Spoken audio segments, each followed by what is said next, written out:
and I'm an addiction medicine physician, and I'm going to be talking today about starting buprenorphine, both at home and in the hospital settings, during this time when we are dealing with fentanyl contamination of opioids and so many of our other drugs, and the concerns that our patients have with the risks of precipitated withdrawal with fentanyl and buprenorphine that many people have been hearing a lot about, and some different alternatives to ways to start buprenorphine that can help make things easier for patients to start this medication in these different settings.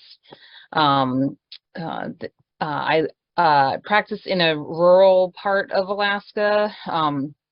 In Ninilchik, the tribal clinic that I work for, the town has 800 people.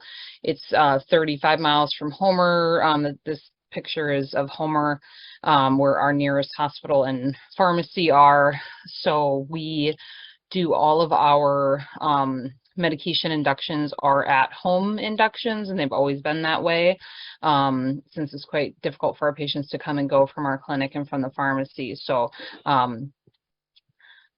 okay. Our learning objectives, we're going to review the pharmacokinetics of fentanyl and why it is that we even have to worry about increased risk of precipitated withdrawal related to fentanyl, and how can we identify which patients might be more at risk for that and how to counsel patients about that risk. And we're going to talk about some different options with medication starting options with low dose and high dose protocols to starting buprenorphine, and what those risks and benefits to those protocols might be, and how to use some of those protocols in the hospital settings and in the home settings, and kind of talk about some cases that utilize telemedicine as well. I don't have any financial disclosures. I work for a tribal clinic, and I'm also a family medicine physician. I've been doing addiction medicine for 13 years here in rural Alaska, and I also do consulting work for nonprofit agencies like the Alaska Native Tribal Health Consortium.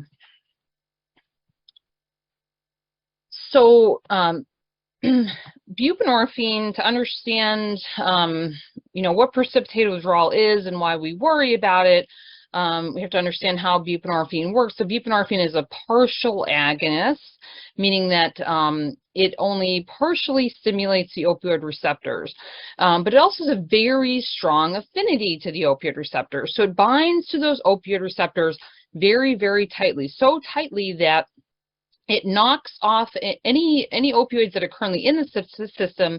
It will knock those opioids off the receptors, and it binds to those receptors. So if we give buprenorphine to a patient who currently has a high level of a full agonist in their system, and then we give them certain doses of buprenorphine, and we're going to talk about which doses are going to be the most likely to cause that, we are going to cause a patient to go from high level of opioid agonist level down to very rapidly, within a minute of minutes, down to a partial level of agonist of those receptors. And that is what causes precipitated withdrawal. It's the onset of withdrawal symptoms that happens in minutes rather than days, and is very intense for the patient.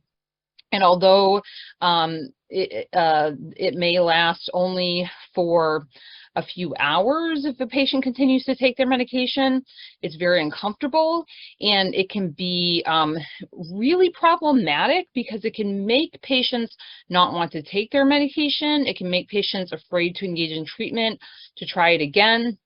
It can make them not return to treatment. So we really want to avoid, if at all possible, we want to avoid precipitated withdrawal, and we also want to know how to treat it if it does happen.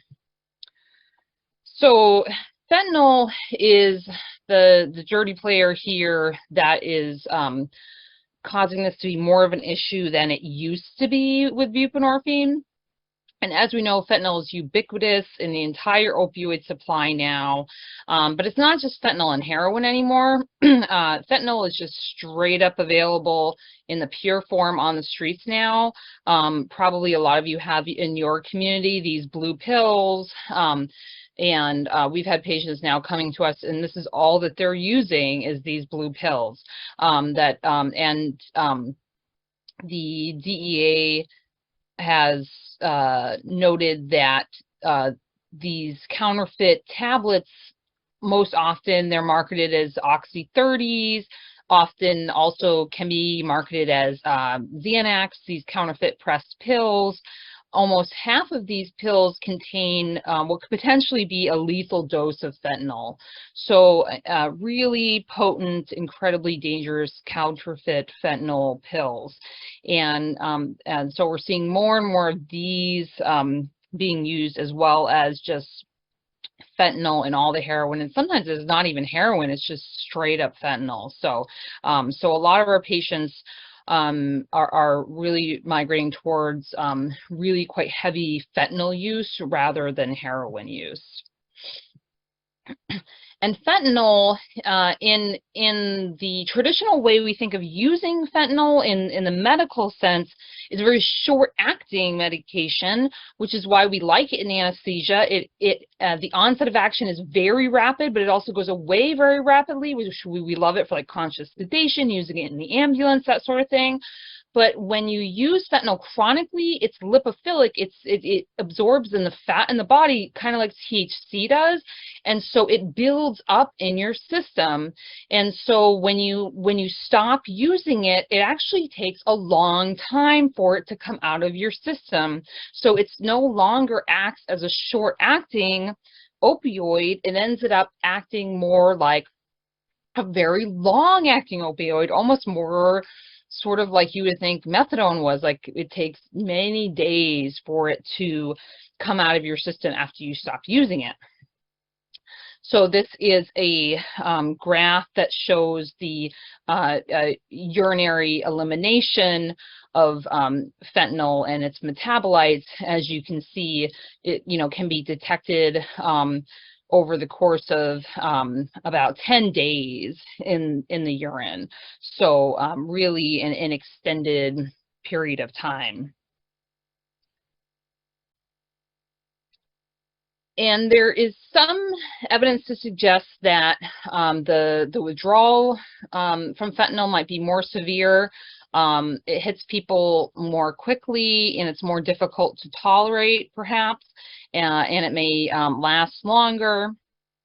With fentanyl, it also may be more difficult to treat, more difficult to relieve, and it may be more likely that buprenorphine will cause precipitated withdrawal with fentanyl, and likely because of this issue that there is still so much fentanyl in the system that even though it's been 24 hours or longer and the patient feels like they're in withdrawal, they still have a lot of fentanyl in their system. So when we give them buprenorphine, there may be that risk that we're going to put them into precipitated withdrawal.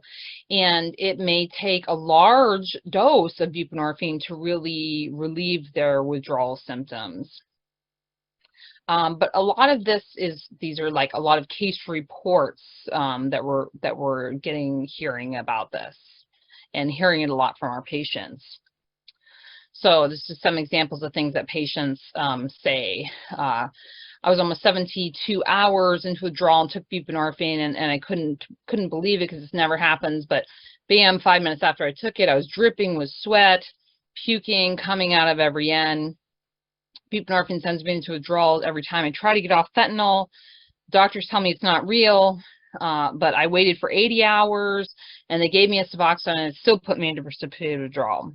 So there are certainly patients, we've had a number of patients come to us, and absolutely not every patient, but there are certain patients that have come to our clinic that tell us this story, that every time I try to start, I just get sick. I can't do it. I can't tolerate it. And they are just so scared to start taking their medication because of this. And it can be a huge barrier to getting people into treatment.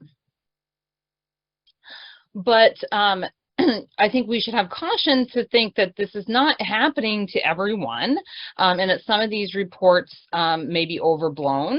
So the California Bridge program, which I think is an amazing program, and if you haven't ever checked out their website, you absolutely should do it. It's full of incredible resources, incredible training resources, and handouts and all algorithms and protocols. You know, they note a study they did in the emergency departments in California, where they actually, you know, looked at, you know, were patients using fentanyl, and then when they were given buprenorphine in the emergency room, did they experience precipitated withdrawal?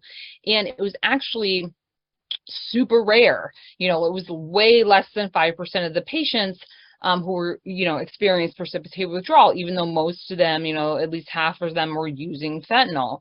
So it's probably a little bit overblown, but it happens to people. So I try not to get patients too worked up or too scared about it. I make sure people are aware that this could be an issue.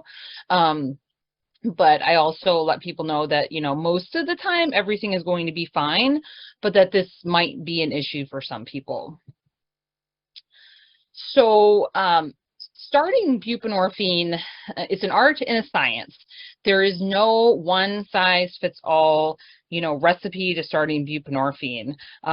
There is no longer this, you know, give them 2 to 4 milligrams and then 2 milligrams, you know, 4 milligrams every hour while they're in the office, you know, 8 milligrams on day one. That is out the window. We don't do it that way anymore.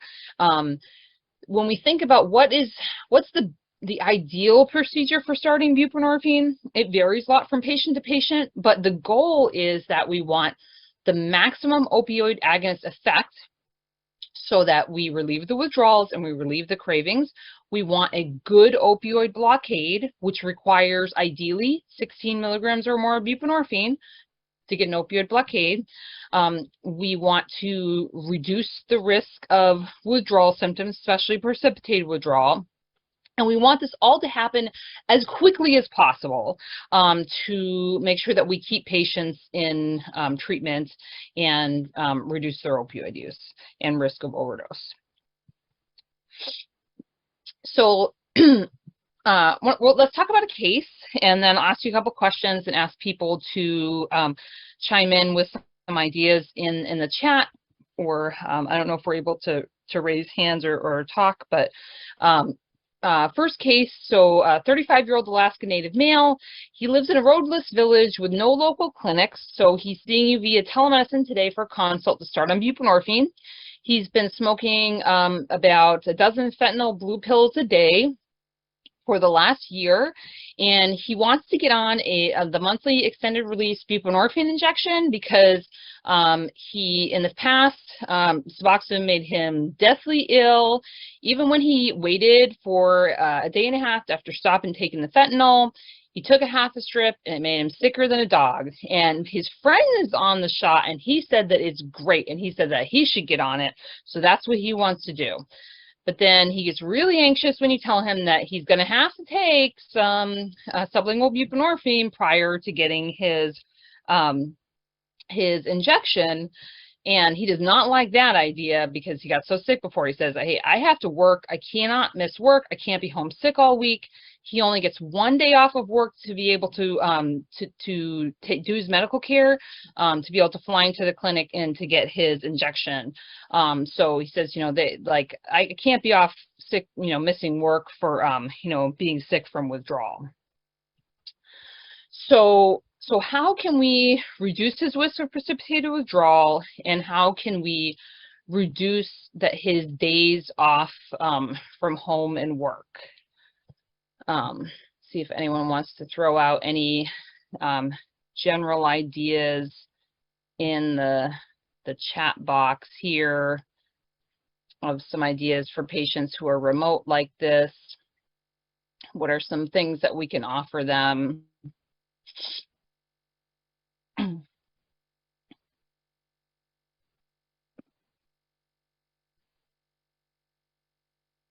so I think, you know, certainly certainly for this guy, he's not going to want to do an in-office induction if possible, right? Because he doesn't want to, you know, leave for multiple days, or, you know, at least not more than one day. So microdosing might be good for him.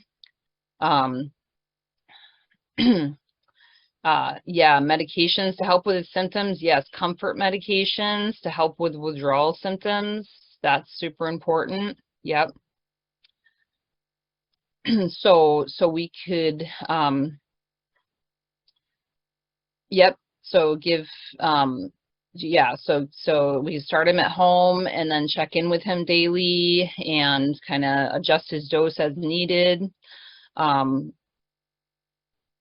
Video access, that's important to ask. Yeah, does he have video access? You know, because some people in the village, we only can talk to people over the phone. We can't always necessarily watch them over the video, you know, take their medications and that sort of thing. It's nice if we can do that, but we can't always. But that can be a barrier when we're doing telemedicine in remote areas, for sure. So, okay, good. Yeah, so, and gradually starting buprenorphine while going off the fentanyl. Good. Okay, so, and people can keep putting some information in there. So let's talk about microdosing. So microdosing is a term that ASAM doesn't like that term. They want to use something like ultra low dose overlapping buprenorphine initiation, something like that. Sometimes microdosing sounds like, you know, people talk about like microdosing psychedelics and stuff like that, and people don't want to get it confused with that. But it's sort of an ultra low dose start, and it's an overlapping start. So that this allows patients to start taking their buprenorphine without having to stop taking their full opioid agonist first, and without having to go into withdrawal first.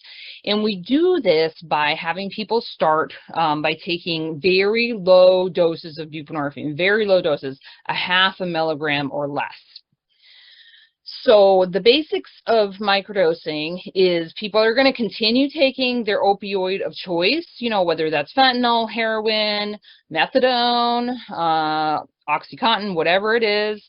And then we're going to start with a very low dose of buprenorphine. Most commonly, that would be like 0.5 milligram dose, so 1/4 of a 2 milligram strip or tablet. So, and then we're going to very gradually increase that dose of buprenorphine, typically like double it daily, to gradually displace the agonist off of the receptors so that it's much better tolerated, and then continue the agonist during that period, maybe weaning it, maybe not. That's kind of up to the patient whether they want to do that or not. But by the time you get to a blocking dose of buprenorphine, then certainly stopping the agonist, because there's no point at that point in continuing it because you're at a blocking dose. And then they're on the full dose of buprenorphine. So that's the theory, you know, of how that works. Now, there's not a ton of evidence as far as, case-controlled studies. These are mostly case series reports, but there have been more and more of these over the last few years, and then there's a number of articles actually compiling these. And I think there are a number of most of the addiction medicine services now in the hospitals and nationwide are using this kind of as a new standard of care. So, so again, why would we want to offer this? Because we're hoping to have, less symptoms of withdrawal, less risk of precipitated withdrawal, have people be able to save time, that they're able to start right away. They don't have to wait until they're in withdrawal to begin treatment. They don't have to wait to do a taper. So especially if someone's taking methadone, we don't have to wait for them to taper down, that they can do this overlapping start, because that can be a very, very long process and very difficult trying to taper down from methadone. So we don't have to wait for that.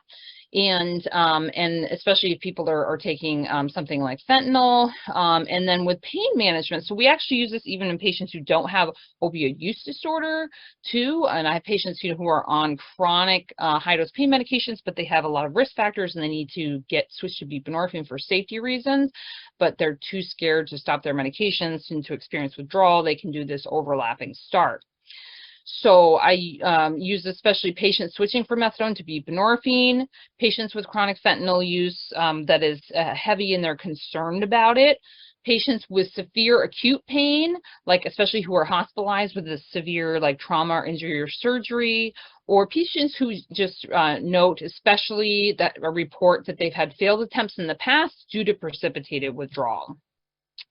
So when we think about the mechanism of precipitated withdrawal, again, if we look at here, the blue here being the buprenorphine and the orange being the opioid, the full opioid, if we give people a big dose of buprenorphine, then it suddenly replaces all of the opioid, and then rapidly the person goes into withdrawal and they feel like crap. Versus if we, over the course of a number of days, slowly replace those opioids on those receptors, then that slow reduction in the net opioid effect can have some slight discomforts associated with it, but it's much better tolerated in general. So here's a number of just examples of protocols that would be, you can give people to use in the outpatient, and they have some slight different variations, but they're all they're very similar in their general overall idea.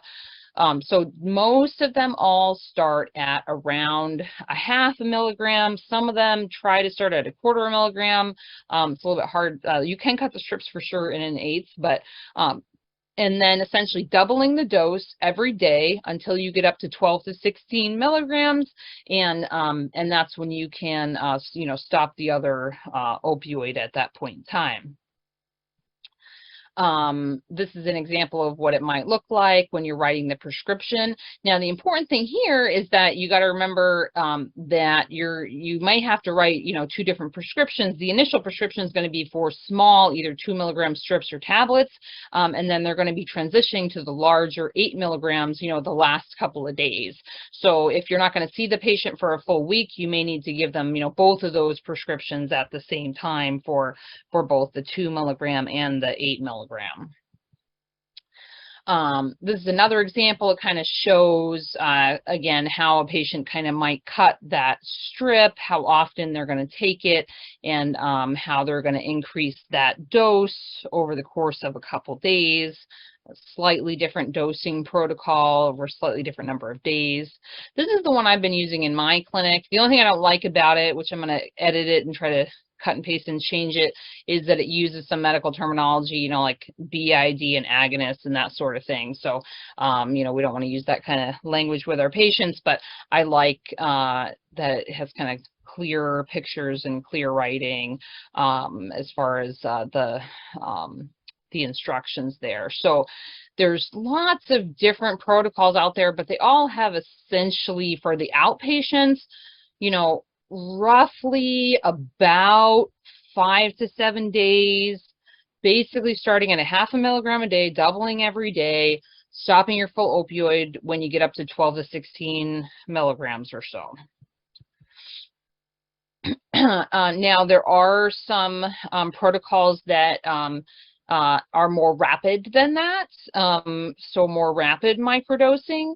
If a person doesn't have that many days to be able to do this, so this would be starting with 0.5 milligram, but actually dosing that every 3 hours, and then 1 milligram every 3 hours times 2, 2 milligrams every 3 hours times 2. So trying to get people on, much more quickly, and that's certainly advantages, because it can be hard for patients to stick with 7 days of a dosing schedule, especially if a patient who is, not functioning at a particularly high level right now, are struggling with their, that can be really difficult to have that many days of sticking with a dosing protocol. Can be pretty tough. This I really like. This is from the California Bridge program, and they have a instructional protocol sheet that has 3 different options for microdosing starts: a 3-day start, a 7-day start, and a 1-day combination micro-macro start that includes the placement of a patch, which that has to be done in the emergency room. You know, I love that those different options. They make it super simple, and they kind of keep it all kind of on one sheet. So I would, again, definitely go check out their website if you haven't, because they have lots of really great information on their website. Let's see. Let's see. And so adherence, you know, the sticking with this, that's the biggest challenge, is having people, you know, some people they just can't do this, like following the directions for that number of days, sticking with it for the whole week. That can be really difficult. You might be able to have pharmacies make a blister pack for you, especially if you wanted to try doing it with tablets. It's really difficult to cut these tablets into quarters. These are, you know, disintegrating tablets, and when you try to cut them even with like a pill cutter razor, they crumble. So that's pretty hard to do yourself at home. You know, and reaching out to patients, case management, reaching out to patients, checking in with them every day or two. How's it going? Is this working for you? Is this not working for you? You know, patients, especially kind of really kind of at risk, more vulnerable patients, might need a lot of extra support in order to make this work for them. So let's talk about another case. So a 27-year-old female has been hospitalized for 3 days. She had an epidural abscess because of IV drug use. She had to have surgery to debride the infection. She's going to be in the hospital for another 5 days on antibiotics. They've been managing her withdrawal with methadone plus some IV hydromorphone for her pain control. But she says she would like to get started on buprenorphine because she did that in the past and that worked well for her, and that's available in her community. And when you contact the doctor in her community that she said she would like to go to, they said that they can get her into the program in about 2 weeks. So there's going to be a little gap there between when she gets discharged and when she can get into treatment there. So how can we help this patient to switch from buprenorphine, from methadone and hydromorphone to buprenorphine, you know, while still helping to control her acute pain, and then, you know, ideally also avoiding precipitated withdrawal? And kind of what concerns do you have when you have a patient like this in the hospital? You know, what kind of questions and concerns do you have, you know, when you have a patient like this in the hospital?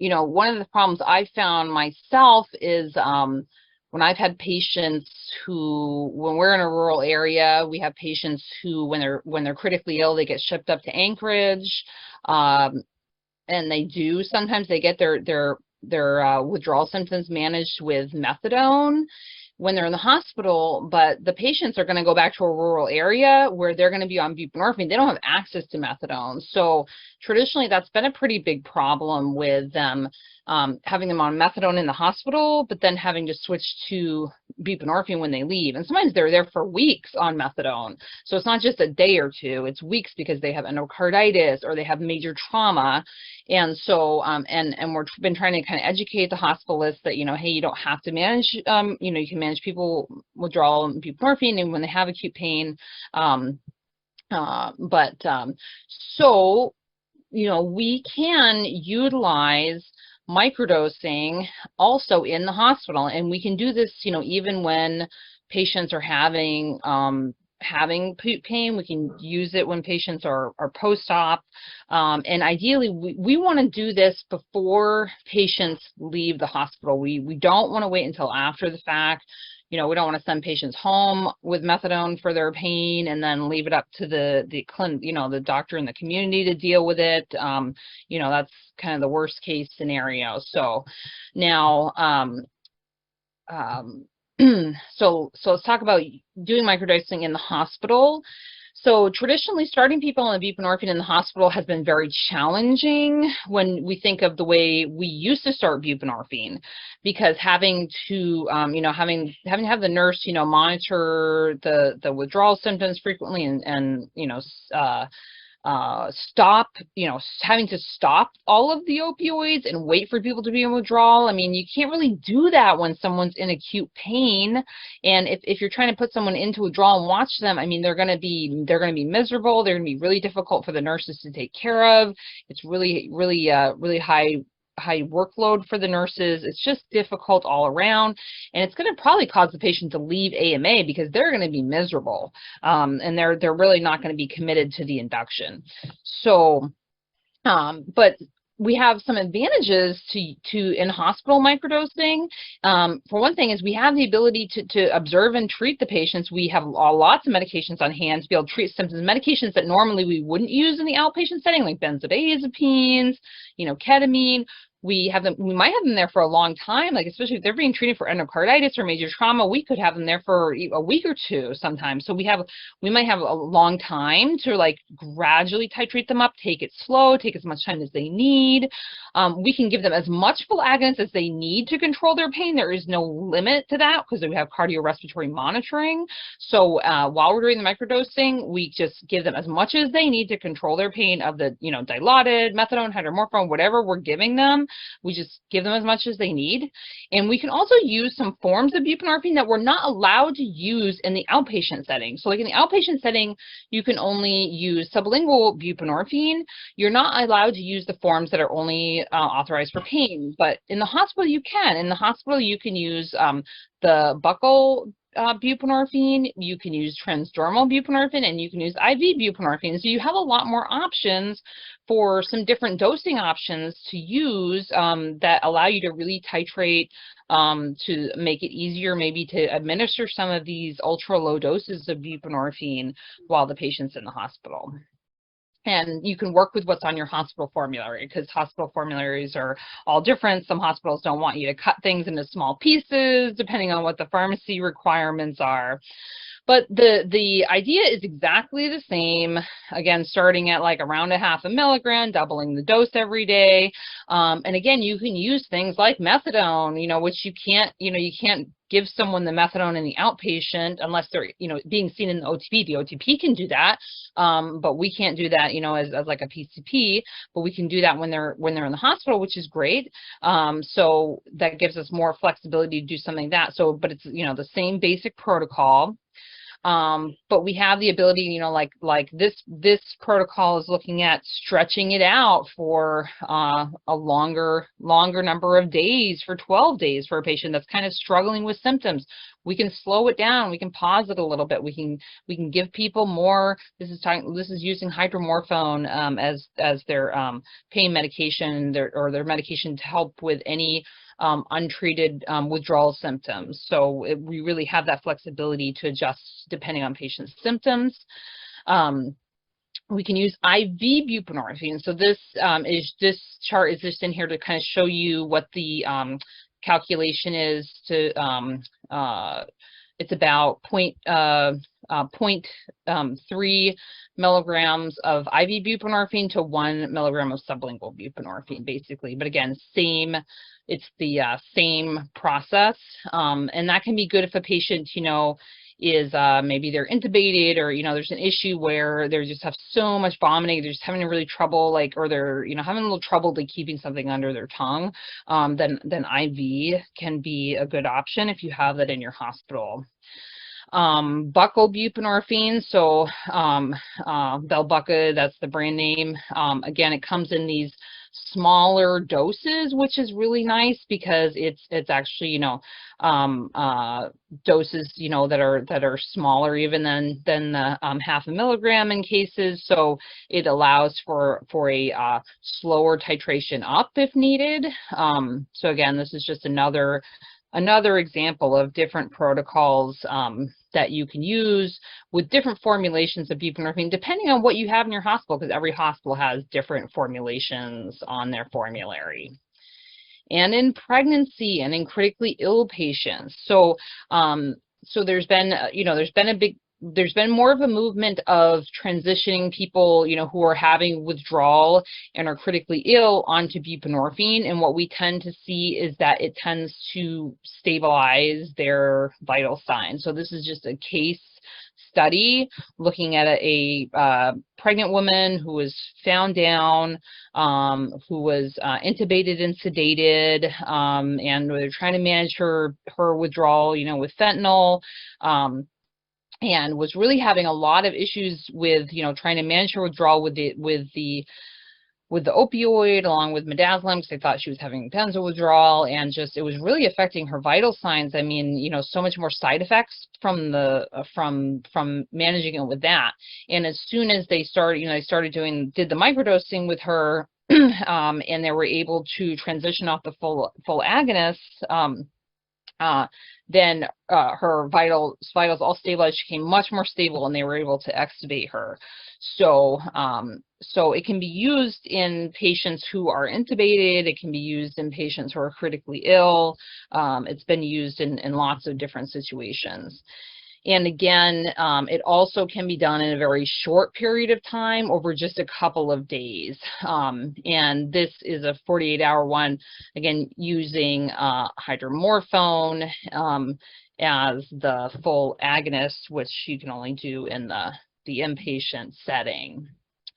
This is pretty much exactly the same, except at the end, instead of switching to like 16 to 24 milligrams a day of sublingual buprenorphine, on day 4, they administer an injection of extended release buprenorphine before they discharge the patient to home, which is a fabulous way. I highly encourage everyone to stock a few doses of extended release buprenorphine in your hospital, because if you have any patients who are at risk to being lost to follow-up to care, if you're able to administer that injection of buprenorphine before they leave, at least they're going to be, protected, for the next few weeks to a month, until they can get established, with the new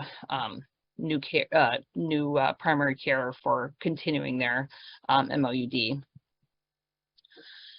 So let's go back and think about that first case of microdosing, that fellow who was smoking the fentanyl pills, and he wanted to, he was worried about going into precipitated withdrawal, and he wanted to get started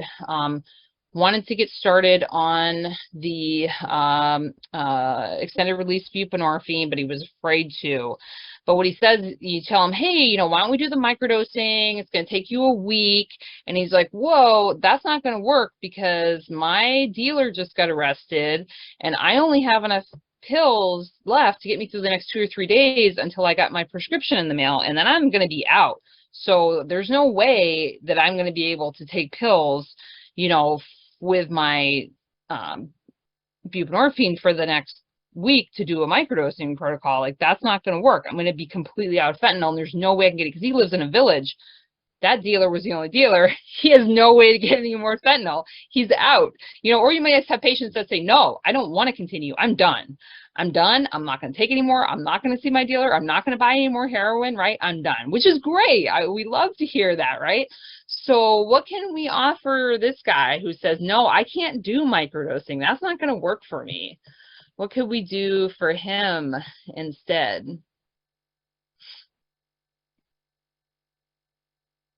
Oh, perfect for this question here, this previous question.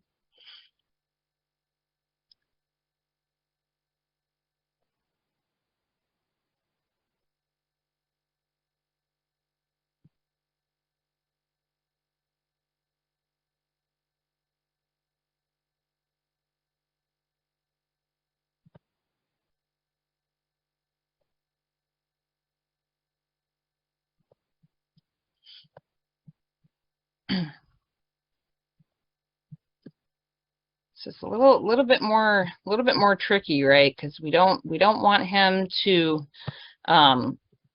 so we don't want him to go into precipitated withdrawal. We also don't want him to lose a lot of days of work. We don't want him to have to travel like multiple times away from his village to come to see us in the clinic. We'd like him to only have to come once for his injection, ideally. Reduce cost of travel and all those kinds of things. So, so one of the things, you know, that we can offer him, yeah, so someone mentioned macrodosing, which is, of course, what we're going to talk about next, is macrodosing or high-dose buprenorphine initiation. So, so when we think about macrodosing, when we think when we think of this bell-shaped curve of in the middle here, this middle area dose is sort of this no man's land that we want to stay out of. So the less than 2 milligrams is microdosing, and somewhere above here is the higher dosing. This area, and when we talk about the initial dose that a person is taking for their first dose of buprenorphine, you know, this middle dose, especially like 4 milligrams, kind of the new theory of this old thing we used to tell people taking 4 milligrams is probably the worst, highest risk dose to cause precipitated. If there's any dose that's going to cause precipitated withdrawal, it's going to be 4 milligrams. That's what's going to do it. You know, basically, it's just enough buprenorphine.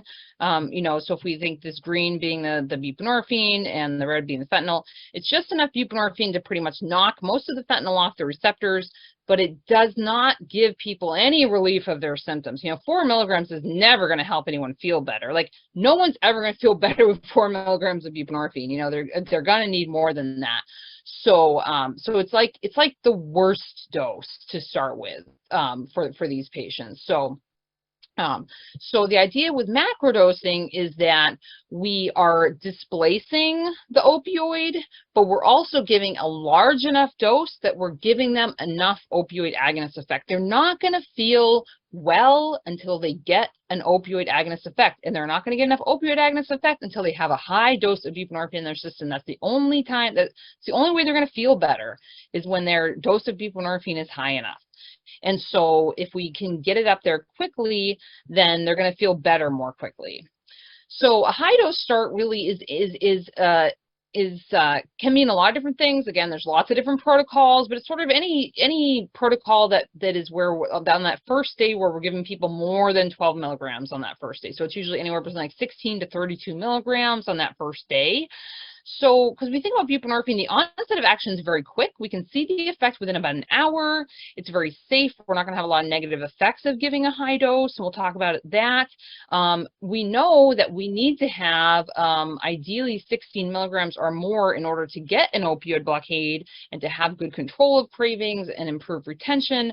So why take multiple days to get there? Why not get there in 2 to 3 hours instead of 2 to 3 days? So with macrodosing, it can allow for a rapid receptor saturation so that we get a high agonist effect to reduce that precipitated withdrawal. It has, you know, low risk of having any bad, you know, it's safe. There's not really any safety issues with giving people high doses of buprenorphine. It can be really good, especially for patients who are really high risk patients, especially patients who are like discharging from the hospital or discharging from the emergency room. If you can get a really high dose of buprenorphine and someone loaded up, at least they're going to have, you know, an opioid blockade in place for the next 24 to 48 hours to give them that protection. And it can just reduce that fear and anxiety that of like that's drawn out with withdrawal and induction that lasts multiple days. Like, just get it done. Get it done. Get it done that day. They're up to the full dose, and it's done, you know, before the day is done. Now, this has even less literature and studies in general than the microdosing does as far as like case studies, although there's definitely some really good safety evidence around it. There's not much looking at it in the use of with pregnancy, and definitely with switching from methadone. We don't really have information on that yet. There was a great study that came out this last year that looked at utilizing high-dose buprenorphine induction in the emergency room. So this study was looking at safety and tolerability. So they chose patients for this protocol kind of based on their risk factors and their symptoms. So they looked at patients initially and sort of initially gave people sort of a normal dose of 48 milligrams of buprenorphine, and then said, hey, if patients seem to be not feeling very well, they didn't have good relief, or they felt worse, and especially if patients were heavy users or they had risk factors, you know, they were homeless, they had risk factors that they might not be able to follow up with their providers, risk factors for overdose on release, then they put them into the category of a high dose induction versus your more traditional use where they might only give them, you know, 12 milligrams. So for the high dose induction, they would repeat and give that person anywhere between 8 to 24 milligrams per dose, repeated every hour as needed for up to 32 milligrams total during their emergency department stay until their symptoms were controlled. And what they found is that it was super safe. There was no serious adverse effects. And this was quite a lot of patients, like over 500 patients that they looked at. No respiratory suppression at all, even with doses of 32 milligrams, which is consistent with all the other studies we've seen on buprenorphine. We know it doesn't suppress respirations, which is great.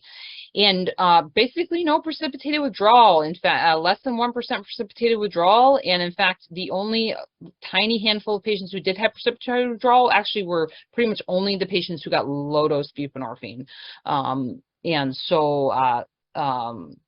Again, this is kind of, you know, that California Bridge program was talking about, that, you know, I think the risk of precipitated withdrawal is maybe a little overrated, but what we see, you know, it seems that this macrodosing seems to be quite effective in avoiding precipitated withdrawal. And the California Bridge program's self-start guide that they give out is a macrodosing-based protocol. And so if you look here, they explain to start by taking 1 or 2 8-milligram strips or tablets for the first dose. So there's, you know, basically saying for the first dose, start with 8 to 16 milligrams for the first dose. So, and then to repeat another 8 to 16 milligrams after an hour. So that's their baseline instructions for patients, is a macrodosing instructions. Although they do have some information down at the bottom, say if you have a light habit, you might want to start at a lower dose versus if you have the, you know, a heavier habit of going to the higher dose. So really short, really basic instructions, which I think is really good for patients, because I think it'd be like so overwhelming with these really long detailed instructions that, you know, these emergency room discharge instructions that are super simple can be a great resource to hand out for patients. So third case, an emergency department case. So we have a 45-year-old male who came to the emergency department after EMS revived him with naloxone from an overdose. He's anxious, he's restless, he's hypertensive, he's tachycardic and sweating. He says, hey, I'm fine, I want to leave, I want to get out of here, I don't need to be here.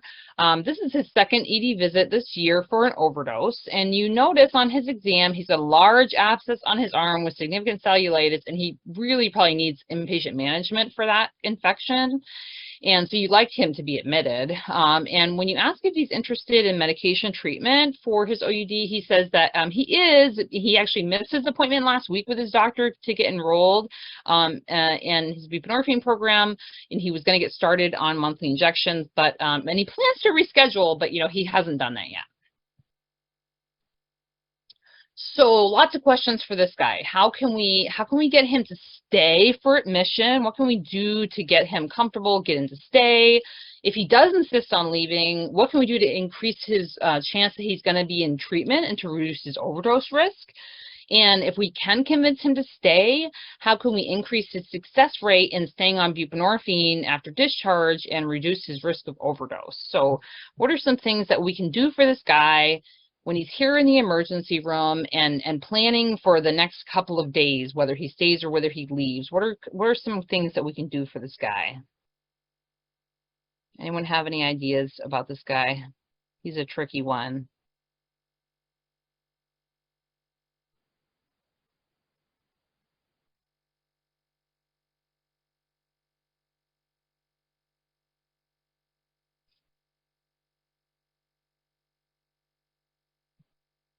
Traditionally, like these patients often are the patients that do just get up and leave AMA, or historically that has been what has happened. Them recovery coaches, yeah, if you have a team of recovery coaches that can come into the hospital in the ER or talk to them on the phone, that would be really, really awesome. Yeah, do some motivational interviewing with him yourself. If you don't give him naloxone, yes, if he's gonna leave, either now or later, make sure he goes home with a naloxone kit. Absolutely. For sure. Yep. Yep. Doing some kind of soft or warm handoff so that he has, instead of just giving him like, a phone number of someplace to call, that kind of warm handoff is really, yep, get him antibiotic treatment, whether he stays or leaves, either way, make sure he gets his antibiotic, and yeah, ask him what he wants, what is he afraid of, um, uh, why does he want to leave right now? Probably because he feels horrible, right? He's in withdrawal and he feels like crap, right? That's probably why he wants to leave. Give him a prescription to get him to appointment? Absolutely. Absolutely. Because we know if we start him on buprenorphine before he leaves the emergency room, he is 3 times more likely to follow up and retain in care than if we don't. And we're actually going to start him before he leaves, ideally. So we're going to talk about that. We're going to talk about post-naloxone rescue with buprenorphine and medications to help with withdrawal symptoms. Yes, absolutely. We want him to be comfortable. He's miserable. He wants to go out and use right now because he is absolutely miserable. He wants to feel better, and we want to acknowledge that. We want to tell him that we're going to help him to feel better right now, and then he's going to feel better, and then if we can get him feeling better, hopefully he's going to stay. And then hopefully we can get him on buprenorphine, whether he stays or goes. We're going to hopefully get him on buprenorphine before he goes, and when he leaves, we're going to get him on buprenorphine. We're going to give him naloxone. We're going to do a warm handoff. We're going to do all of those things for this patient, regardless of when he leaves. So let's talk about macrodosing in the hospital setting. So this is a case series study kind of looking at a variety of patients in the hospital that this hospital did some macrodosing on. And, essentially they were looking at patients who, a number of these patients, like half the patients in this study, had COWS scores of less than 8, and they had been on opioids like less than 12 hours ago. And the initial dose of buprenorphine that they gave was 16 milligrams for this. And what they found is that 2/3 of those patients immediately were fully controlled with 16 milligrams, did great. Another 5 needed additional doses of buprenorphine. Only a few of them had persistent symptoms, and those were patients who were like otherwise like quite ill, and needed really high doses of buprenorphine and some additional full dose like fentanyl and stuff to help manage their withdrawal symptoms for the next couple days while they were in the hospital. The management of precipitated withdrawal. We have this patient comes into the emergency room. He's complaining of withdrawal. He says he's a heavy fentanyl user, but he hasn't used fentanyl for the last 18 hours. But when you check his COWS score, it's only 6, but he's like, please give me something. I really want to start on buprenorphine. So you give him 4 milligrams of buprenorphine, and then 30 minutes later you go back and he's sweating, he's restless. He's like, oh my gosh, Doc, I feel so much worse. And now his COWS score is 17. He's like, please give me something. So what do you do? So what you do is you give him an extra 16 milligrams of buprenorphine, you give him some Zofran, some all the supportive medications, Lomotil, Clonidine, Tylenol, and then a couple hours later, he feels so much better. His COWS score is down to 3, and then you can discharge him home from the emergency room with his with his prescriptions. So the treatment now for precipitated withdrawal, we used to tell patients when you have precipitated withdrawal, stop. Don't give them any more buprenorphine. You got to wait till the next day. We don't do that anymore because people fall out of treatment and they don't come back. They're too scared. And they use during that time. And then it just gets delayed anymore. So no, now the treatment of choice for precipitated withdrawal is high dose buprenorphine. Give them a lot. And I actually tell all of my patients this now. I explain what precipitated withdrawal is, and I said it doesn't happen to most people. I said it's rare. I said, but if it happens to you, if you get sick when you take your first dose of buprenorphine, this is what you do. You take two more strips again immediately right away. And because I explained to them, I said, the only way to feel better is you got to get more opioids in your system. You know, I said, you've already knocked all the opioids off of your receptors. And the only way to feel better is you got to get more opioid in your system. And the only way to get more opioid in your system at this point is you got to take more buprenorphine. And you got to take it fast. So you put 2 strips under your tongue immediately, right away, as soon as you feel it. And then you can take another one after that if you need to. So now the treatment of choice of precipitated withdrawal is immediately give 16 milligrams of buprenorphine, and then you can give more again after that if you want to, generally up to 32. I mean, there's no harm in giving more than that, but most of the protocols say up to 32, along with all of your other normal adjunctive medications that you give for withdrawals. This is from the California Bridge protocol. And again, if you're in the emergency room along with 60 milligrams of buprenorphine, and especially if you have an inpatient, you have the ability that you can give them a little bit of benzos, you can give them a little bit of ketamine, you can give them those adjunctive medications. You're not going to send them home with those things, but just to take the edge off, relax them a little bit. It's okay to give them a little bit of those things. You're not going to send them home with those, but it's okay to give them a little bit of those when they're in the hospital. It's okay. And to consider, other things that could be going on that are causing them to be uncomfortable, other than just the opioid withdrawal.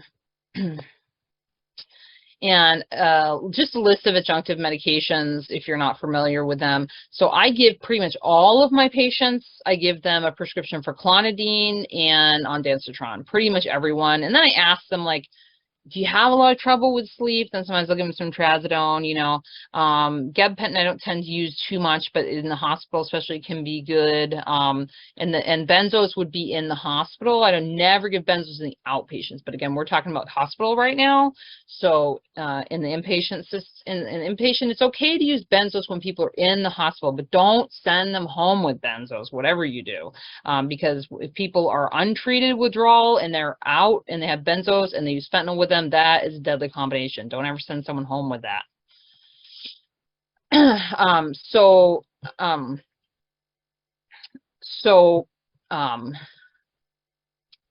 Let's see. So post naloxone precipitated withdrawal rescue.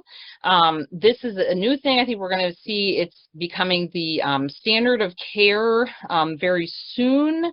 And pre-hospital administration has a couple of pilot programs have started, and then there are some EMSs now. It's becoming standard. It's super safe. Basically, EMS rescues someone, or it's already been done by a layperson with naloxone. They're in withdrawal, they're sick, they're agitated. They give them 16 milligrams of buprenorphine, and they can feel better. Everyone feels, it makes everyone's lives easier, and the patient's going to be much more willing to get help. And then plus, they're going to have a blockade for the next 24 to 48 hours. This is the protocol for that for the California Bridge program for the buprenorphine induction after overdose, after naloxone administration. So it just kind of discusses giving that. Considering to hold it in certain circumstances when a patient is, obtunded and or not able to consent and those sorts of things.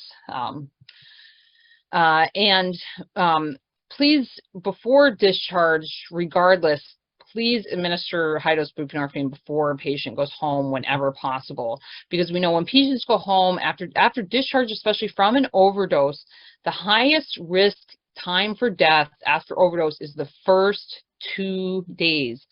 So 20 people that have died in overdose, 20% of patients who have an overdose died in, if they hadn't died in overdose, 20% of them died in that first month. And of those who did, 22% died in the first 2 days. So the first 48 hours of an overdose are incredibly dangerous. And if we can give someone high dose buprenorphine then, before they leave the emergency room, before they leave the hospital, AMA or anything like that, we're going to help protect them for the next 48 hours from a further overdose. And we know that high-dose buprenorphine is super safe. We don't have to worry about it. And just giving that single dose of 24 milligrams of buprenorphine or more to anyone who is dealing with withdrawal and wants to leave AMA or is going to leave the emergency room, we might save their lives or help them to want to get into treatment. So please have standing, if you can, have a standing order set at your hospital for any patients with OUD who are leaving AMA to administer a single high dose of buprenorphine, to give a short prescription for outpatient buprenorphine so the patient can fill that, and to have a standing referral to outpatient provider. So for final takeaways, we need to do careful planning with patients to increase their chance of success and increase their retention and care. And there's no longer one size fits all protocol. There's low dose, medium dose, and high dose protocols, and it really depends on the patient's preferences, your clinical setting, and the care setting. And really, work with your patients. Keep your eyes out for these new protocols and really be open to kind of trying these new things. I've tried all of them and I've had success with all of them in different patients. So they're all worth a try. So, and for resources, here's some links, different resources. Again, the number one that I would, if you're only going to go to one that has a lot of stuff, is I would recommend the California Bridge Program, but there's some different journal articles in here that talk about reviewing a bunch of different induction strategies here. And you should have access to my PowerPoint. This is my contact information if you want to reach out to me later. So I think we have some time for questions here. We left a few minutes. Okay, so let me see if I can scroll through some of the questions in the chat. Let's see. So, okay, let me go up and see some of the ones that I didn't answer yet. And okay, so the protocols using plain buprenorphine or the combo product. So I usually use the combo product, honestly, because the strips are much easier to cut. That is the reason I use it. It doesn't really matter which product that you use. You can use either one. It doesn't matter. Some hospitals only have the mono product because it's cheaper, like in the emergency room especially. It doesn't matter which one you use, but I find that the tablets are very difficult to cut. I tried cutting them myself when I had, rarely do I do in-office inductions, but occasionally I do for very high-risk patients. And so I've had to try to cut those tablets myself, and let me tell you, are they hard to cut. So the strips you can cut into tiny, tiny little pieces with scissors, so I prefer the strips. And there's really not an increased risk of precipitated withdrawal, like proven with them. I think, because you're only taking it for a few days and there's such a low dose, it doesn't really matter. I don't think if you use the mono product as far as diversion risk and things, I don't think it really matters. But let me scroll up here for some other questions that were further back here. Let's see.